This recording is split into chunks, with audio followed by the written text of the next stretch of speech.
but I saw something that I did not like. And once he ran that blazing 40 time, I was sitting right there. you know, once he ran the 40 time, it was something to behold. I literally turned to a colleague of mine next to me and was like, damn, we don't see the 40 times right away, unless you have your own clock on you. And I was just like, I know I just saw something special. I've been there for John Ross. I've been there for Worthy. I've been there for all the Blazers. But when I saw that, it reminded me a little bit of Chop Robinson when he ran and it was blazing. But this guy was faster than that. And I'm like, damn, this is crazy.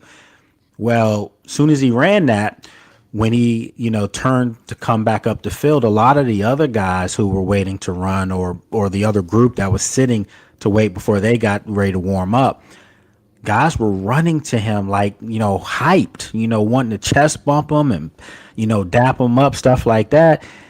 And this kid was just kind of like, what's okay, whatever, he had high five here, but he kept moving, he kept walking, like he didn't stop to like, thank some people for thanking him or coming up to congratulate. He just kept walking through everybody. And it just, I literally told my colleague, what's up with that? That's what I told him. I said, what's up? Now, this guy, my colleagues, Corlin Griffin, that's my guy. He's a great, great, great draft analyst.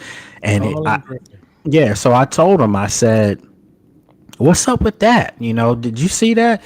He said, well, that's the knock on him, character.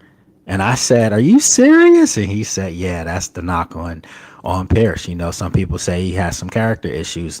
And I had never heard that a day of my life because, I didn't follow them. Yeah, but that was the first time I heard that. I saw that 3, 4, 5 other places right after that had surfaced.